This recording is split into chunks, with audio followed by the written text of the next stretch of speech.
राजस्थान में इंद्रदेव की मेहरबानी के बाद में देखिए आप लूणी नदी का आपको दृश्य दिखा रहा हूँ, किस प्रकार लूणी नदी का वेग है जो यहाँ से चल रहा है। आप देखिए, मैं आपको ये लूणी नदी का दृश्य बता रहा हूँ। लूणी ही क्षेत्र के अंदर पाली रोड पर स्थित इस लूणी नदी के बहाव को देखिए आप, किस कदर लूणी नदी का पानी बह रहा है बहुत ही तेज़ तरीके से। इस बार राजस्थान के चारों ओर हुई बारिश के बाद का नज़ारा आपके साथ साझा कर रहा हूँ लूणी नदी का। आपको बता दूँ इस लूणी नदी के बारे में कि लूणी को लवणवती भी कहा जाता है।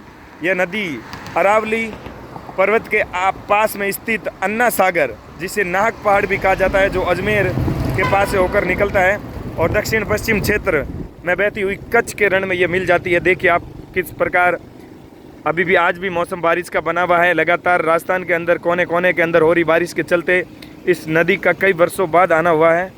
दूसरी ओर का दृश्य भी आपको दिखा देता हूँ, जहाँ तक नज़र जाए वहाँ तक पानी ही पानी नज़र आ रहा है। साथियों देखिए आप किस कदर इस लूणी नदी का वेग तेज़ गति के साथ में आगे बढ़ रहा है।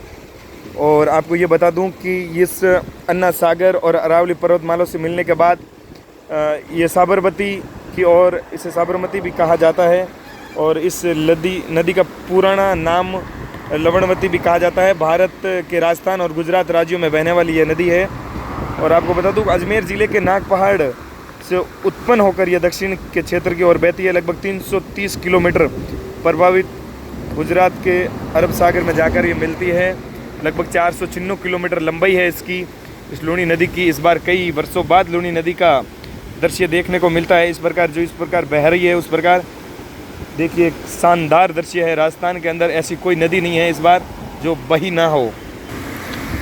नदी के आसपास के क्षेत्र में आबादी क्षेत्र भी है, उसको आबादी क्षेत्र में पानी ना घुसे तो उसमें चारों तरफ इसका कवरेज क्षेत्र भी बनाया गया है।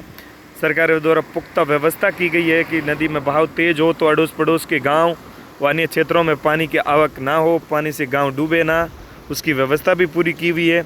बहुत शानदार इस बार दृश्य देखने को मिले। राजस्थान ही नहीं पूरे भारतवर्ष के अंदर बारिश ने इतनी ज़ोरदार अपना पकड़ मजबूत कर ली है।